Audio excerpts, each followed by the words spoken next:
The Buddha taught 4 sacred vegetarian days for karma relief. By maintaining proper vegetarian practice for just 4 days each month, ancestors may be relieved of burdens, descendants protected, and the entire family share in the blessings. But if one does not know exactly when those 4 sacred days occur or does not observe properly, merit has not yet arisen before karma begins to manifest. Some have never considered vegetarianism because they regard eating meat as normal. Others have observed it for many years, yet choose the wrong timing, observe incorrectly, or practice with the wrong mindset. There are also those who have never paused to ask what seeds they are sowing for their future with today's meal. The Buddha taught that there is no need for ascetic hardship or lifelong vegetarianism. One only needs to observe properly on 4 days of the lunar month: the 1st day, the 8th day, the full moon day, and the 23rd day. These are sufficient to partly dissolve karmic forces, accumulate merit, and dedicate it for the sake of the entire lineage. A single vegetarian meal, if taken at the right time, can work wonders in loosening the bonds of resentment sleeping within the bloodline. If just one person in the household cultivates the proper state of mind, that alone can create a silent field of light over suffering loved ones. However, if one observes vegetarianism without mindfulness, no merit is generated. If one's mouth refrains from meat and fish, but the mind remains full of discrimination and ego, that virtuous deed will eventually vanish. Therefore, mindful vegetarian practice is always more important than the form of the meal. A single errant thought is enough to close the door of precious merit that has just opened. Today's teaching will guide those with affinity through 6 levels of mindfulness. Each level is a key that opens a new perspective on vegetarian practice, upholding precepts, dedicating merit, and dissolving the karmic forces bound within each daily meal. It will not only explain why observing vegetarianism for 4 days has greater transformative power than 30 days of killing karma, but also clarify how to uphold precepts correctly so that not only oneself, but the entire family can enjoy blessings. It will also help practitioners see that observing vegetarianism at the wrong time, in the wrong way, or with the wrong mind, even with good intentions, can inadvertently cause the loss of meritorious roots accumulated over many lifetimes. This is not merely a discourse on diet, but an awakening bell for those practicing at home. It shows that simply utilizing those 4 days each month in daily meals already sows a great seed for the future. The choice always lies with the practitioner: 30 days of meat eating or 4 days of compassion, a life lost in karmic entanglement or a decisive step toward the light. If in this moment your heart pauses for a beat, that is a sign that a person of affinity is ready to pass through each door of Dharma. The first door is the first vegetarian meal, and the first level of practice begins here. The first level of practice is that vegetarianism is not only for oneself, but generates merit for the whole family. Many people, when they begin vegetarianism, still wonder whether their practice truly benefits the family if they adopt vegetarianism, while their relatives continue living as usual without practice or precept observance. This seemingly simple question taps into the very core of the Buddhist teaching on collective karma. It is a realm where a wholesome action affects not only the individual, but also the entire stream of consciousness within a shared lineage. In ancient teachings, there is a saying: when one practices genuine cultivation, 7 generations of ancestors receive its benefits. This is not because the practitioner has miraculous powers or prays frequently, but because when a truly pure mind arises, that energy can spread like a field of light, compassion, and mindfulness. Wholesome actions that avoid violence are like gentle winds dispersing the dark clouds surrounding those still immersed in suffering and ignorance. It is like a room where someone lights incense each morning and the fragrance spreads everywhere, or someone rings a bell for recitation each evening and the atmosphere in the house grows calm. If one silently observes vegetarianism with a pure mind, that meal not only nourishes the body, but also nourishes the Dharma cultivation of the entire family lineage. In Buddhism, nothing stands alone. Karma does not flow by itself, but passes through mind and body and through the relationships of those living under one roof. Parents and children are already connected by past karma.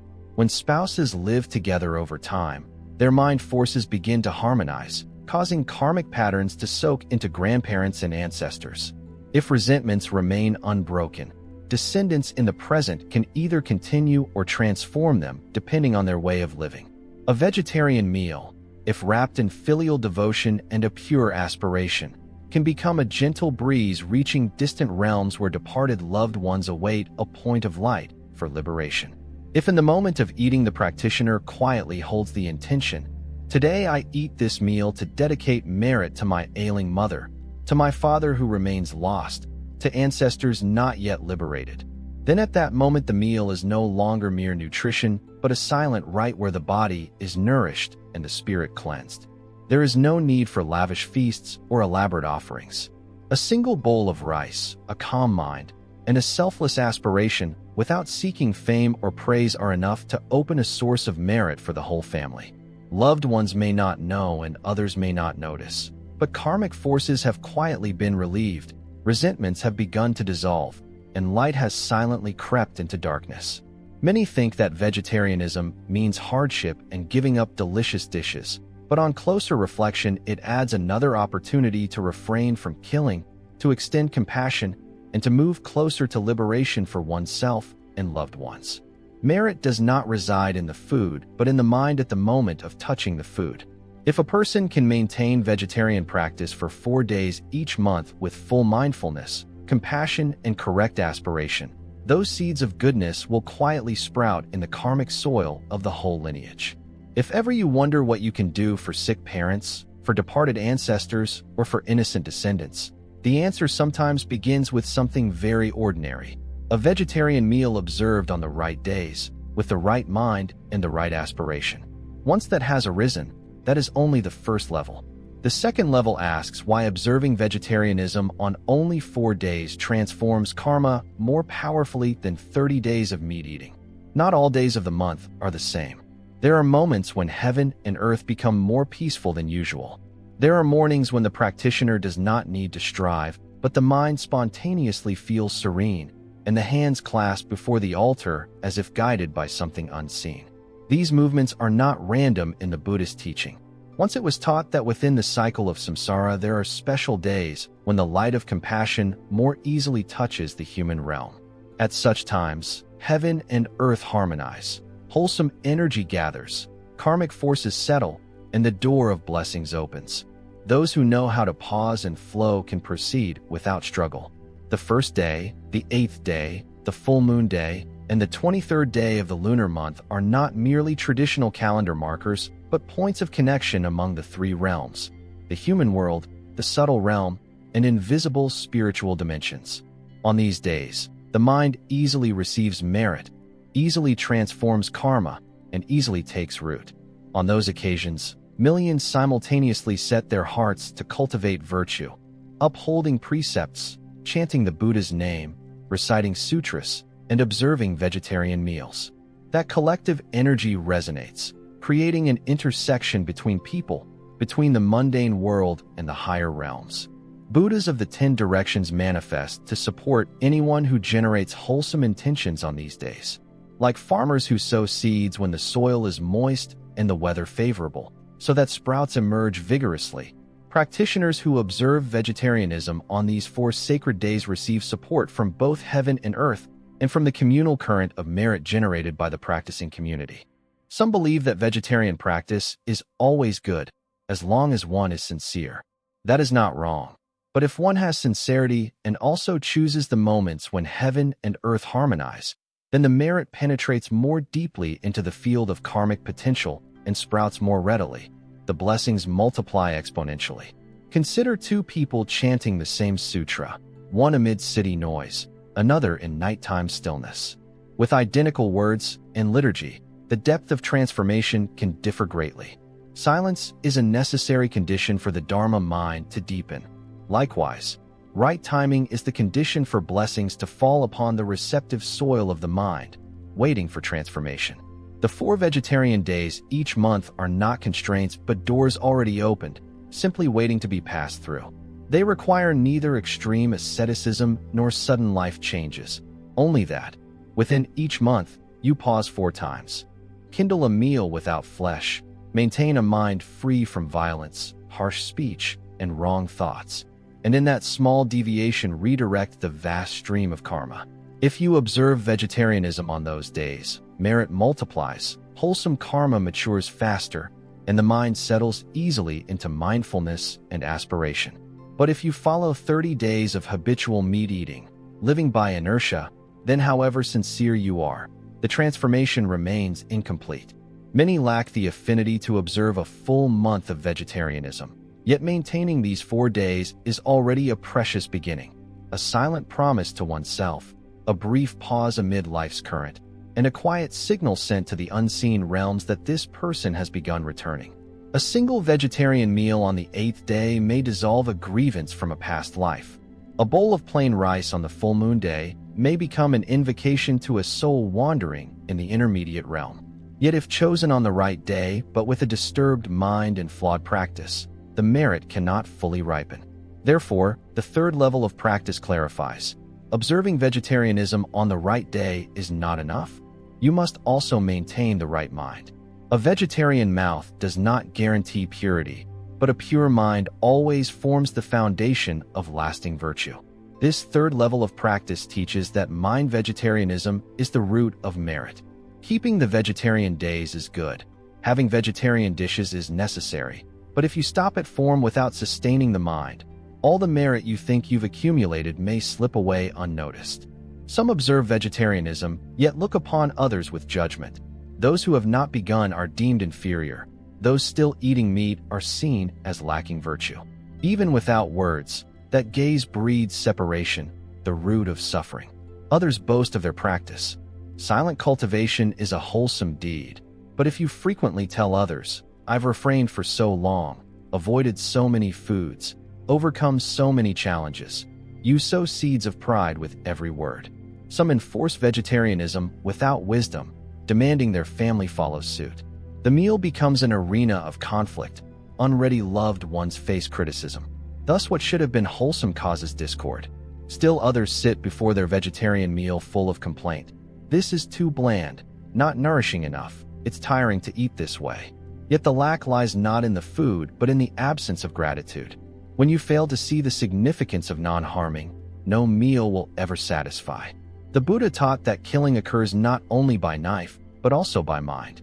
If your mouth eats vegetables while your heart swells with arrogance, compassion is slain in that instant. Contempt for those not yet practicing is no longer the mind of a practitioner, but ego clinging cloaked in virtue. So what is proper vegetarian practice? First, eat with humility. Do not consider yourself superior. Do not seek praise. Do not look down on those not yet ready. Eat to nourish mindfulness and uphold precepts, dedicating the body's merit to parents, ancestors, and loved ones. Eat as practice, not proof. Next, cultivate gratitude.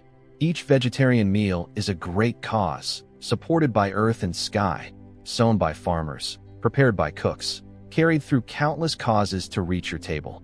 Recognizing this softens and lightens the heart, giving rise to gratitude intimately tied to compassion. Then practice mindful eating, not rushed, not distracted, not letting the mind wander. As you lift a piece of tofu, be calm. As you chew a leaf, be still. Do not think of meat. Do not crave flavor. Do not compare. This alone is a profound method of practice. Finally, dedicate merit. After each meal, silently vow that this small merit extend to suffering parents, to ancestors not yet liberated, to being still trapped in violence. That vow, though unspoken, touches the unseen realms. It matters not if you have never observed vegetarianism. Everyone begins with a first time. But if at one meal you can awaken a thought of loving kindness towards suffering loved ones, toward departed parents, that is already a seed of Dharma beginning to sprout within you. Because vegetarian practice is not about becoming more virtuous than others, but about ceasing to sow unwholesome seeds, not to prove one's superiority, but to quietly cleanse old karmas buried deep in the bloodline. The 4th level of practice teaches that correct vegetarianism begins with a light body, a clear mind, and wise understanding. Not everyone can embark on this journey perfectly at the start. Some want to go vegetarian but fear insufficient nutrition. Some worry about family objections and household disharmony. Others have tried a few times but quit, feeling tired and unable to sustain it. These concerns are not wrong. They simply show we have not yet found a gentle, natural path. The Buddha taught that every practice must suit one's capacity, neither force oneself nor force others. True practice is taking the right step, walking steadily, neither rushing nor retreating. Like a child learning to walk, one must keep balance, take small steps, slow down to stay secure. Vegetarian practice is the same. One can progress through 3 levels: body, mind, and wisdom. Each level brings us closer to complete purity. Body, vegetarianism. This is the first step, easy to practice and to see results. Body, vegetarianism means not introducing foods that involve killing into the body. No need for elaborate dishes or variety. Just one meal without blood or flesh is already a wholesome seed sown in the body. A simple bowl of plain rice or a plate of boiled vegetables. If no living being is harmed, that is a small step out of the killing karma. If lifelong vegetarianism feels too much, maintaining the 4 days each month, 1st day, 8th day, full moon day, and 23rd day, already lays a strong foundation for future merit. Mind, vegetarianism. Once the body is secured, move to the 2nd level, mind, vegetarianism. This deeper layer requires reflection. Mind, vegetarianism means no discriminatory thoughts, no pride, no looking down on those not yet ready. Some observe precepts and eat vegetarian very strictly, yet their hearts remain full of judgment, looking down on meat eaters. That is body, vegetarianism without mind, vegetarianism. One who truly keeps mind pure sits before a vegetarian meal with ease, without critical thoughts, without comparison, without craving recognition or praise. Mind, vegetarianism is when you see someone not practicing and instead of blame you offer compassion, knowing everyone has lived in ignorance and everyone needs a first step. If you have the affinity to go first, then keep your heart soft and silently plant the seed for others. Wisdom, vegetarianism. When body and mind are steady, the deepest level arrives. Wisdom, vegetarianism. This is the level of insight. Vegetarianism is not a trend, not because vegetarians are healthier, more beautiful, less sick. Those who uphold precepts correctly see the root of killing. Each piece of meat is a wound. Each meal containing a corpse is a chain of past injustices not yet resolved. When wisdom is clear, you need no reminder to avoid killing karma. Seeing an animal trembling with fear naturally awakens compassion. Recognizing its life, seeing its will to live, you cannot bear to take it. From that changed view, life changes too. If all 3 levels, body, mind, wisdom, converge in a single meal, then even a humble bowl of vegetables becomes a ritual of awakening. Each bite is a step of practice. Each meal is a time of cultivation. No grand gestures or lengthy recitations are needed. Just one proper vegetarian meal is enough to sow a wholesome seed for tomorrow.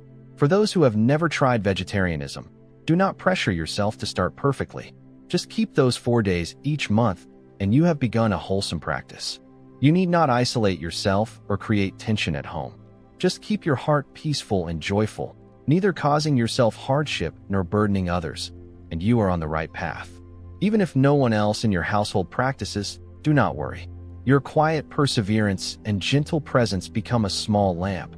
One day, when the lamp is bright enough, those around you will notice. But for that merit to unfold fully, the practitioner must know how to dedicate it. Vegetarianism is not only to lighten one's own body, but to confer blessings on an entire lineage. This will be revealed in the next level of practice, the 5th level of the Dharma. One person's vegetarianism brings blessings to the whole family. In this world, there are things as small as dust that, when they fall in the right place, touch the very roots of karmic ties spanning many past lives. A single silent grievance can create bonds lasting 3 lifetimes. A single compassionate thought, arising at the right moment, can dissolve countless past injustices. And sometimes just one properly timed, properly intended vegetarian meal can spread its power into invisible realms, lightening karmic burdens as dark as storm clouds overshadowing a family's destiny. There was a woman in her 60s, living in a tranquil village in the Mekong Delta. She showed no sign of strict practice. Her life was simple, her nature gentle, her speech soft. She came to vegetarianism not through books or long Dharma talks, but because one Vulan season, she overheard a phrase that shook her heart. One person who observes proper vegetarianism can dedicate merit to 7 generations of ancestors. She asked no further, made no arguments. She simply remembered it like a seed planted in soft soil that day. On the first day of each lunar month, she quietly cooked a pot of vegetarian rice. Nothing elaborate, no lavish offerings, just enough to nourish and purify. She sat before the ancestral altar, pressed her palms together, and silently vowed, "If my mother remains bound and not yet liberated, may this meal lighten her. If my father still wanders in samsara, may no further suffering befall him. If my descendants face danger, may this aspiration protect them." She did not know where those vows went or whether her merit was sufficient. 3 months later, she dreamed her mother returned, silent, taking her hand, smiling and whispering, "Thank you. I am lighter now."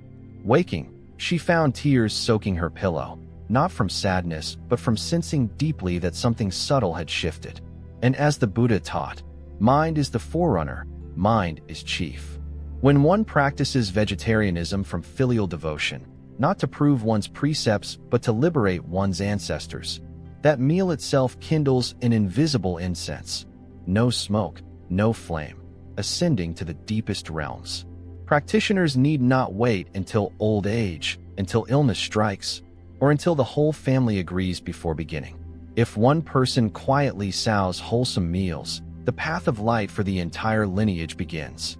When you sit down to a meal and your heart turns to parents who have passed away, when for a moment you fold your hands and think of an ailing loved one, you are no longer eating for yourself alone. You are opening a great door for your entire family to walk through. No one lives in isolation. No one's karma is entirely separate. Every child born into a lineage continues the shared karma of their parents and grandparents.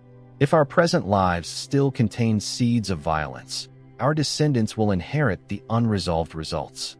But if every wholesome meal and every dedicatory aspiration arise from a pure mind, those descendants will be sheltered by an invisible, silent, and enduring layer of blessing. That blessing needs no announcement, no proof, no fanfare. It drifts gently like fragrance on the wind. One who observes vegetarian practice correctly, in deed and in intention, radiates light throughout the home, generation after generation. A single vegetarian meal can soothe karmic grievances of many lifetimes. A silent heart of filial devotion can reach the deep realms where ancestors await a virtuous prayer. Conversely, failing to observe vegetarian practice and continuing to take life only deepens the karmic burden on one's family. If for all these years you have never paused to offer a non-harming meal, then perhaps you have passed by the opportunity the Buddha has generously opened. That question unfolds in the 6th level of practice. Not observing vegetarianism is not a sin, but it is a door that has never been opened. Many live through countless meals without ever pausing to reflect. Why am I eating this? And where is this meal leading my body and my mind? Not everyone who has never gone vegetarian is bad, nor is everyone who has not kept precepts bound for heavy wrongdoing. Some affinities simply have not arisen. Some doors have not yet been touched. Some gentle reminders not yet profound enough to stir the heart. The Buddha never condemns anyone. He does not judge those who have not upheld precepts. He simply opens many paths with great compassion, waiting for each person of affinity to return. Today's teaching comes to you at exactly the right moment, neither too soon nor too late. If it has touched your heart, that means the affinity is ripe and the teaching begins to bear fruit. Those who have never practiced vegetarianism need not feel ashamed. But if you understand that each meal is a choice, to increase karma or to diminish it, to sow merit or to sow regret, then silence before the door of vegetarian practice may one day be your greatest regret. A month has 30 days, 90 meals. If all 90 are meat and fish, blood and flesh, the body grows accustomed to heaviness and the mind hardens, like a leaf battered in the rain until it tears without warning. Karma does not sprout immediately, but accumulates day by day. When the conditions finally ripen, the fruit appears, and the body may be too weak, the mind too dull, the merit too scant to effect change. Some ailments arise not from wrong food, but from an unbright mind. Some disasters are not random, but the result of shared karma passed down through generations. Some family conflicts begin at the dining table, where every meal sows a seed of unease for future descendants. The Buddha does not speak of these things to frighten you. He only reminds you so you may awaken in time. You need not observe vegetarianism for life, nor pursue extreme asceticism. Just 4 days each month: the first day, the 8th day, the full moon day, and the 23rd day. Keep one vegetarian meal, maintain a silent vow, uphold a mind free of violence, and that alone suffices to tip the balance of karma. If after many decades you have never tried it, then today, a single pure vegetarian meal is the first step in a new direction. If you have never paused to reflect, then simply sit with a bowl of vegetarian rice in gratitude. That alone is enough to sow a wholesome seed for tomorrow. Each time you eat, you are planting life or harm, peace or obstacles, merit or regret. No one is forcing you. No one is demanding it. But if a bridge appears, if a gentle wind blows, why not try stepping across? 4 days a month, 1 pot of vegetarian rice. What you gain is a calm heart, a lighter body, a deeper sleep, and, above all, an invisible stream of merit flowing to your parents, your ancestors, your descendants, and yourself in future lives. Vegetarian practice is not to out-virtue others, but to pause at precisely the right moment. You need not become more righteous. Simply cease sowing unwholesome seeds. No lofty practice, no lengthy recitations. Just know where you stand and decide whether you will move toward the light. Light does not demand you fling open every door. A small crack is enough for it to enter. If your heart has grown still through these 6 levels of teaching, that is the sign that a door has begun to open. The final act of dedication is to review the entire journey, not just in awareness, but in aspiration, sowing a great vow for yourself, for your loved ones, and for all who are still lost in the currents of life. Now, please quiet your heart and silently or aloud recite this vow of merit dedication. No need to memorize, only feel it in your heart. May these merits be dedicated to my living parents and to ancestors of many generations. If any linger in the intermediate realm, may this light guide them to peaceful rebirth. May my loved ones who are ill or lost awaken in this field of wholesome affinity. May I from this moment maintain a pure heart, practice correctly without faltering, create no new karma, judge nothing, harbor no pride. May all beings, including those lives once present in my meals, be liberated from suffering and enter a place of peace. Namo Amitabha Buddha. Namo Shakyamuni Buddha. Namo Great Compassion Avalokiteshvara Bodhisattva. If this vow stirs your heart, do not keep it to yourself. Under this teaching, leave in the comments 1 line of dedication for someone you love or 1 recitation of the Buddha's name for anyone to whom you wish to send blessings. Here we do not practice alone. Every comment extends a wholesome vow. Every share lights a lamp in the world. Every practitioner becomes a candle softening the darkness of life. Nurture today's good seed through mindful meals. Water it with each recitation, and one day soon, your ancestors will return in dreams with gentle smiles. Your household will rest under unseen protection, and you, the practitioner, will move through the world as a leaf borne on the breeze, as a silent mountain amid life's storms. Have you ever wondered why someone may chant the Buddha's name faithfully for 10 years, 25 recitations every morning and evening, always offering incense, always bowing?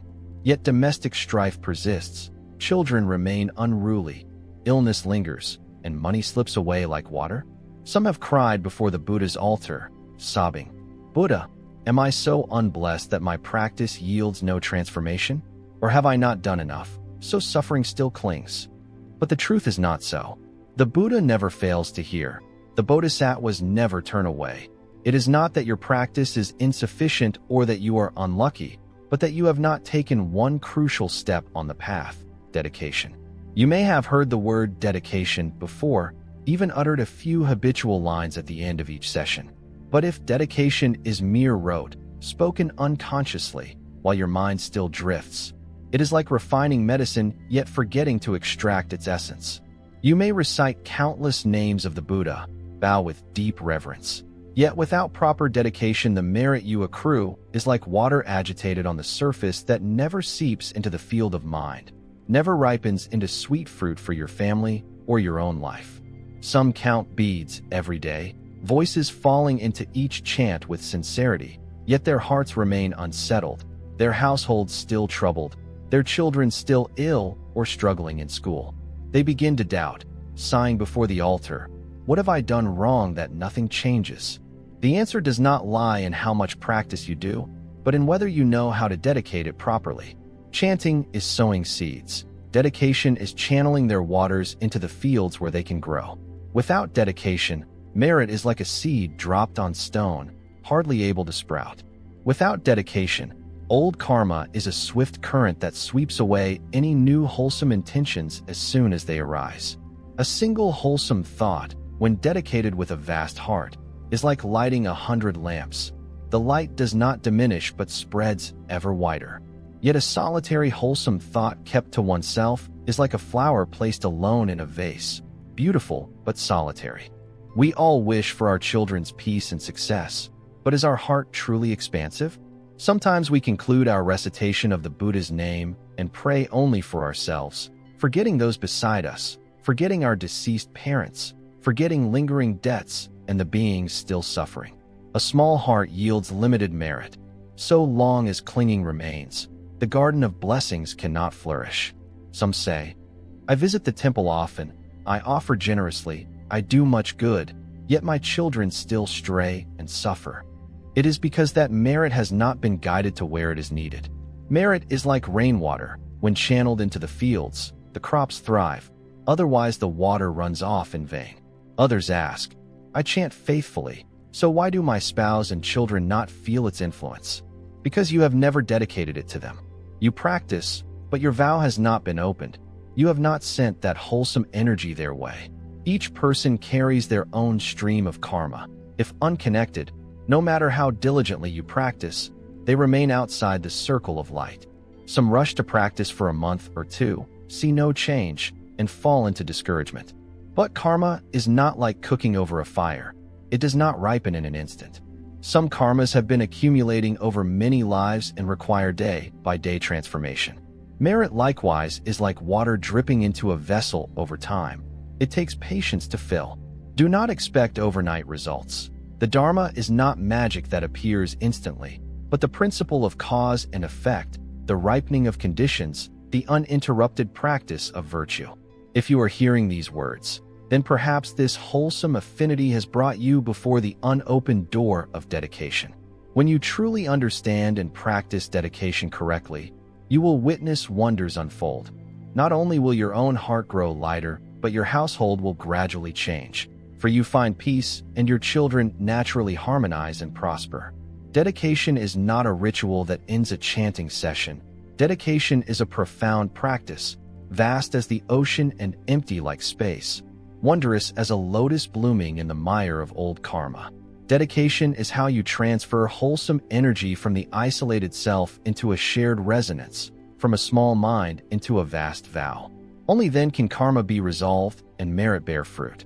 If you have ever wondered why your practice never seems to bear transformation, why your children remain unprotected, why the merits you accumulate feel as if they vanish, the answer lies here. It is not that the Buddha does not care, nor that your children lack affinity for the Dharma, but that you have not yet learned how to dedicate properly. So what is dedication, and why does it wield such power?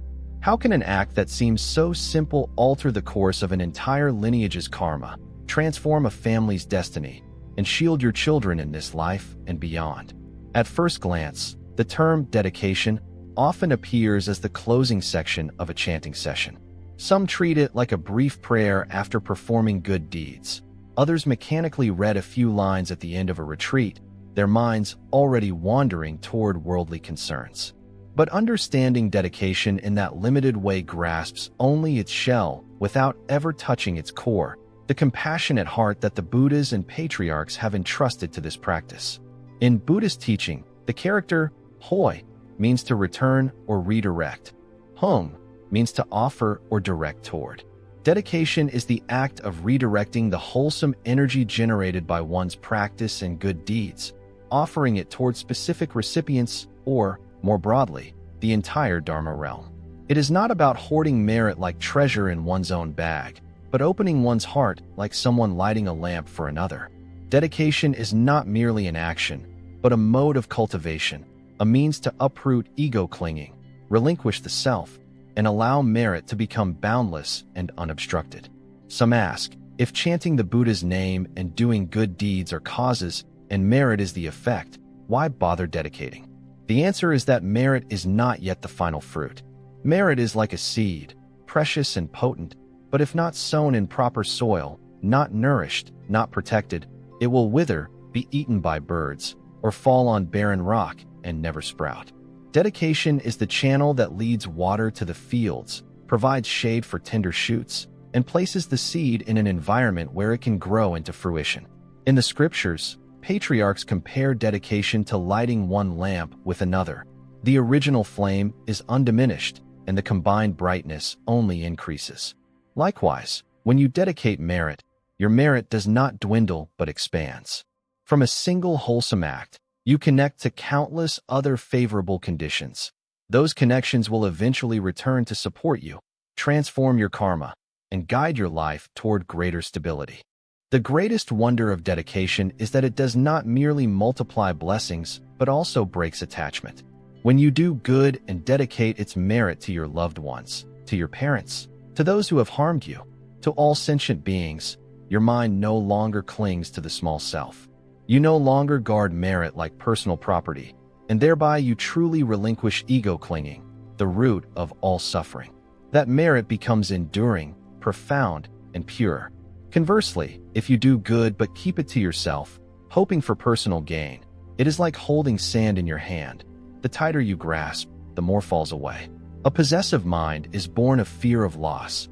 A mind fearful of loss is void of true merit.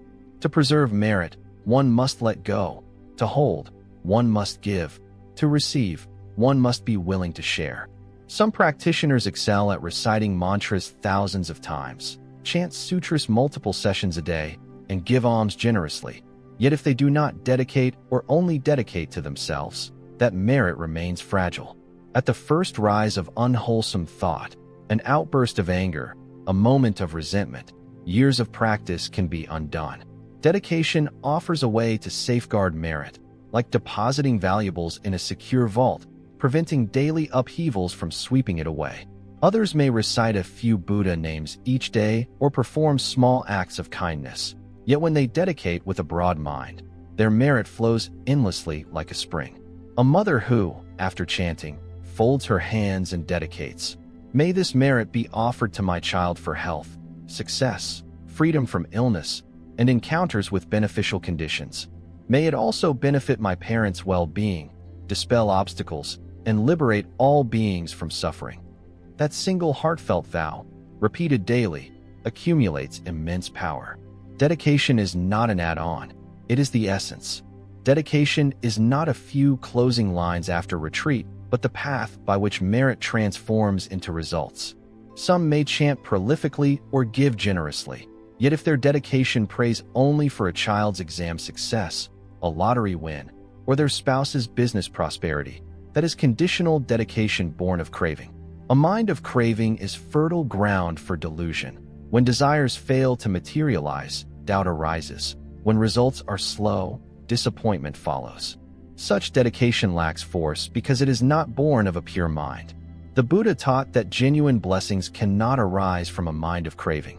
Before blessings, there must be letting go. Release attachment to outcomes. Maintain your practice, act with virtue, and keep a peaceful mind. Dedication must spring from true sincerity, not from bargaining. Dedication is not an exchange of merit for gain, but an opening of the door for merit to spread, for karma to be resolved, for the heart to expand, and for compassion to be transformed into light. Another common mistake is dedicating only for oneself. Chanting and praying each day for one's own child's health, success, and well-being, while forgetting one's parents, one's ancestors, those who have harmed us, and all sentient beings in suffering. A narrow mind yields narrow merit. A broad mind yields broad merit. Those who think only of themselves lock merit away like valuables in a chest, which eventually rots away. Dedication need not be grand. Each day, after any virtuous deed or chanting session, simply fold your hands and offer a sincere vow. May this merit not be held by me alone, but offered to my living parents, my departed relatives, to those who have harmed me, and to all beings throughout the Dharma realm. If this vow arises from the heart, it is enough to open the door of blessings for an entire lineage and to guide one's children out of karmic records spanning many lifetimes.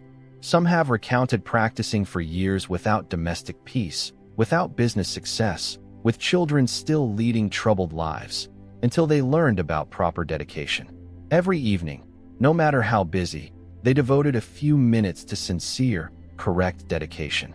After 3 months, they discovered fewer arguments at home, gentler children, and more stable health, not by miracle, but because their previously accumulated merit finally had a channel through which to flow.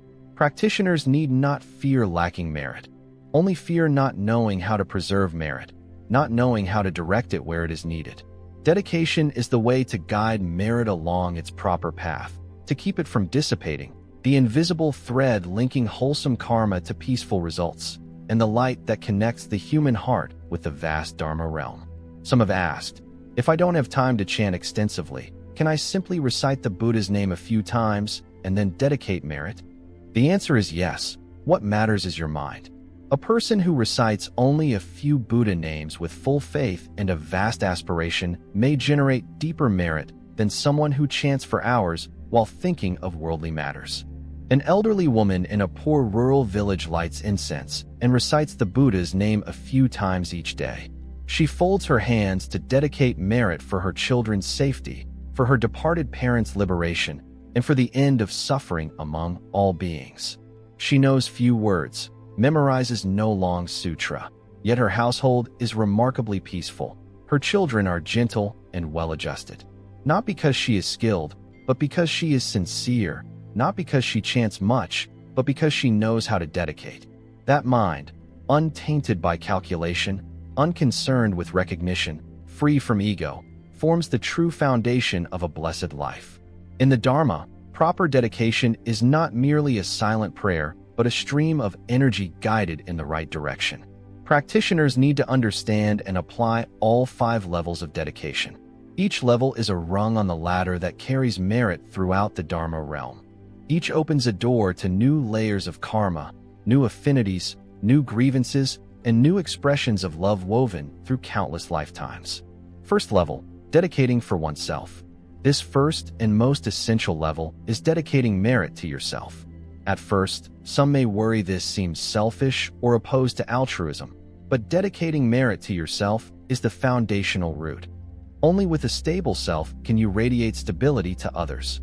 If your body is healthy, your mind pure, and your wisdom awakened, you live remaining days in peace, mindfulness, and strength. A daily vow like, may I dedicate this merit to my own well-being, so that I may live in joy, awareness, and resilience. Gradually permeates your parents' karmic stream. Even if they do not practice or doubt the Dharma, that energy will silently transform them, softening their hearts, calming their speech, reducing their anger. This is not force, but the gentle, wondrous power of merit. Second level, dedicating for living relatives. Implicit in the wider practice, this level focuses on parents, spouses, and close family still alive, extending similar vows to their well-being and harmony. Third level, dedicating for deceased ancestors. This level honors those who have passed, fathers, mothers, grandparents of this life, or many lifetimes past. Though they have departed this realm, the karmic ties between you remain unbroken. Some wounds in the family line remain unhealed, some injustices unresolved, some wandering spirits not yet at peace. Dedicating merit to ancestors is not only filial piety, but also a profound collective practice to transform karma. When one member of a lineage sincerely dedicates merit for ancestors, that light illuminates generations. Restless spirits feel warmth, resentments subside, and the family's karmic patterns gently shift toward blessing. Fourth level, dedicating for resentful creditors. These are beings you have harmed or whose karma you have created, often out of ignorance. Many practitioners overlook this level, yet without dedicating merit to those you have hurt, practice remains obstructed. Resentful creditors are not enemies, but beings bound by unresolved grievance. Dedicating to them is not to repel them, but to invite them toward liberation, to apologize with sincere energy and withdraw the arrows of anger you once shot. Each day, after dedicating for yourself and your family, you can vow, "May I dedicate this merit to all resentful creditors of mine across countless lifetimes, that they release hatred, transcend old karma, encounter the true Dharma, and find liberation alongside me." Repeated daily with a mind free of fear and resentment, brimming with compassion, this vow wields greater power than hours of mechanical chanting. When old grudges are eased, the path ahead brightens. When debts are resolved, life's conflicts calm. Fifth, final level, dedicating for all beings. This is the level of no self, Bodhi mind, and great compassion. Extend your dedication beyond individuals or families to every sentient being across infinite realms, from loved ones to those who have caused you pain, from beings you have known to those you have never seen, from humans to gods, to hungry ghosts, to animals, without discrimination, limit, or condition. When you dedicate to all beings, your mind escapes the small self. In that instant, your merit transcends a single lifetime and flows as a life-giving stream across eons. You may vow, "May I dedicate today's merit to all beings in the 10 directions and 3 times, wishing that all be free from suffering, live in peace, awaken the Bodhi mind, and attain Buddhahood." Such a vow, born of genuine sincerity, fosters blessings as deep as the ocean, as enduring as mountains, as radiant as the full moon in a clear sky. The true wonder is that when you cease dedicating only for yourself, everyone is nourished. When you crave nothing, all that is needed naturally arrives. The more selfless the mind, the more boundless the merit, the broader the mind, the deeper the blessings. At this point, a natural question arises. Among all possible dedication recipients, why are one's own children the most responsive? Why does a mother's vow for her children often yield swift results? It is because an invisible yet powerful bond exists between parent and child, shared karma of co-arising. This is not a vague notion, but a profound reality of rebirth. Every child born into a family is drawn by the spiritual field of the parents, where similar karmic energies converge. Some children come as auspicious affinities to repay gratitude, some as karmic debts to be resolved. Once mother and child unite, their karmic streams merge like water and milk. Their bond is not merely physical, but an ancient karmic connection spanning lifetimes. Even in the womb, the child's mind inhabits the mother's field. When she rejoices, the child rejoices. When she fears, the child trembles. When she is angry, the child feels unrest. When she is peaceful, the child inhales that wholesome energy. This field persists after birth and continues through early childhood and into adulthood, unless the mother cultivates her mind. Therefore, when a mother begins to cultivate, recite the Buddha's name, chant sutras, and sincerely dedicate that merit to her children, that energy easily penetrates personal karma, enters the shared karmic stream, and helps the child emerge from part of its own darkness. No flowery words are needed, no lengthy admonitions. Only a mother's genuine practice and dedication are enough for her child to naturally enjoy blessings, as if standing in the cool shade of a sturdy tree.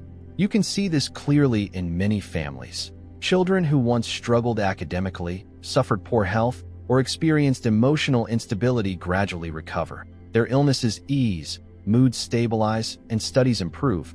Just months after their mother adopts vegetarianism, practices regularly, and dedicates merit. Some mothers say little to their children, yet each night they quietly pray, "Namo Amitabha Buddha. I dedicate today's merit to my child, that he or she be healthy, wise, firmly believe in cause and effect, practice kindness, avoid wrongdoing, and return to the light of the Dharma." That prayer, whispered day after day like a breath, becomes a cool stream nourishing the child's karmic consciousness, allowing transformation in silence. Dedicating merit to one's child need not ask for fame or success. Simply pray for the child's physical and mental well-being, for understanding of karma, for a good heart, and freedom from harmful friendships and evil deeds. That is more than sufficient. You will notice that as a mother's mind finds peace, her children too grow calmer. When a mother lets go of anger, the home sees fewer conflicts. When she dedicates merit instead of scolding, her children listen more readily, for a mother's heart reflects directly in a child's mind. A mother's timely silence teaches a child to pause. A mother's faithful recitation creates a field of wholesome energy the child can feel. When a mother releases worry, her child's burdens lighten. Some mothers do not understand this, resorting to stern words and control, forgetting that nurturing through a healthy field of energy is the deepest form of education. A child may resist scolding, but cannot resist a sincerely loving heart. A mother is her child's first climate. If the mother's spirit is stormy, the child cannot grow in peace. But if the mother carries light, the child will naturally be illuminated. That is why dedicating merit to one's child, from a genuinely practiced heart, transforms more powerfully and swiftly than any other educational method. You are listening to Dharma on the Flower of Buddha's Compassion YouTube channel. If dedication wields such power, how should a mother practice each day so that her dedicated merit truly permeates her children's lives?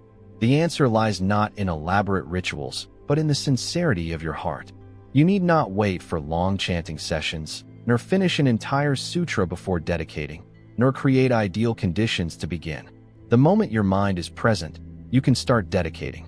Each day, after reciting the Buddha's name, even if only a few times, fold your hands, close your eyes, visualize your child smiling in peace, and silently vow, "I dedicate this merit to my child. May he or she enjoy physical and mental well-being, avoid unwholesome influences, befriend the good, awaken wisdom, eradicate karmic obstacles. May my child deeply trust in cause and effect, live kindly, be sheltered by the Buddhas, aided by heavenly beings, supported by benevolent spirits, and guided by the true Dharma." If your heart is sincere, even this simple vow penetrates your child's karmic layers like sunlight through cloud. You may repeat it once each morning, once before sleep, once after a good deed, once after a kind word. Every wholesome act, helping someone, offering consolation, forgiving another, is an opportunity to dedicate merit. No formality or length is required. Each dedication is like sending another gentle breeze to fill your child's sail, empowering them to navigate life's currents. And if you truly grasp dedication's value, do not limit it to this lifetime. Dedicate for countless lifetimes to come. Your child's consciousness will continue through many births. Dedicating for one life yields limited merit. Dedicating for infinite lives produces boundless blessings. You can vow, "May my child in this life and in countless future lives be born where the Dharma is present, in the company of wise friends, and with wholesome affinities. May my child always practice, avoid unwholesome deeds, never fall into the 3 lower realms. May my child sow the seeds of Bodhi now, and strive tirelessly in all lifetimes to come." Such a vow, maintained daily, not only creates a flow of blessings for your child now, but builds a bridge guiding them through future lives without straying.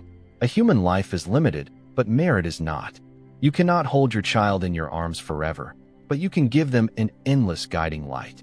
Dedicating merit for many generations is both a quiet and noble act, a way for a mother to transform love into light, worry into protective power, nurturing instinct into awakening energy. One mother once shared, "I used to pray for my child's success and fame, but now I dedicate merit for my child's living a noble life, avoiding bad influences, practicing gratitude and cultivation. I dedicate merit for my child's countless future lives so that, even without me present, they encounter the true Dharma and never stray into wrong paths." That heart, no longer attached to worldly measures of success, is precisely the mind aspiring toward Bodhi. Once a mother awakens that Bodhi mind, not only will her child receive blessings, but the entire family's karmic fortune will gradually brighten. Having walked through each level of dedication together, from dedicating for yourself, to living parents, departed ancestors, resentful creditors, and all beings. Surely you sense some subtle shift within you, a slight opening, a gentle stirring like a breeze. Yet that seemingly fragile movement often heralds a grand beginning, the start of a new life oriented around dedication. Dedication is not remote or complex. You need not be erudite, chant extensively, or observe elaborate forms. Each day, simply fully inhabit one wholesome thought and utter one sincere vow. That is dedication, like folding your hands to offer a lotus from your heart, expecting nothing in return, like a candle's flame that needs not know who it lights, like the underground spring nourishing life quietly without seeking praise. If you practice dedication properly, with right method and sincere heart, for just 3 months, you will witness miraculous changes. Your mind will feel lighter, your home warmer, your children more peaceful, and your life will seem to open to a new stream of light. If you then persevere for another 3 months, and another 3 months, and never let go of this practice, your entire life, and many lives to come, will be bathed in the limitless glow of blessing. You don't need perfect conditions to begin dedicating merit. It is precisely in times of hardship, worry, and uncertainty that dedication becomes a lamp in the dark. You need not wait for your life to be flawless before you practice. Practice to suffer less, err less, and tire less. You need not wait until your children succeed before dedicating merit. Dedicate so that they may walk the right path and avoid getting lost. You need not wait until your mind is perfectly pure before dedicating. Dedicate so that each day your mind grows purer. If today you have listened fully to this teaching, without skipping, without scrolling past, without distraction, trust that it is no coincidence. It is a true affinity. It is the seed of awakening in you, newly watered by these words, not merely spoken by a person, but sent by the Dharma calling you home, arising from the depths of the karmic ties you bear. The Dharma beckons you. Begin here, with a small vow, with a gentle dedication, with a loving gaze, with a wholesome thought. And if, while listening, you feel your nose sting, your heart soften, warm tears welling in your eyes, do not hold them back. Let them flow, for in that moment your heart truly touches the Dharma. You need nothing grand or elaborate. Only feeling is enough. Only letting your heart stir is the first step onto the path of light. Please share this teaching with a mother who worries for her child, with a father who feels helpless before his family, with anyone saddened by wondering why their practice brings no change. For sometimes a single phrase from this teaching can alter a destiny. Perhaps the one dedication you make today will be the torch that guides your child through a dark turning point in the future. Doubt no more. Delay no more. The Dharma is here, and blessings await to be guided back. The Buddhas have never turned their backs on sentient beings, nor lacked affinity. It is only that we have not yet opened our hearts. Open your heart, dedicate merit, and you will see everything transform, shine, and return.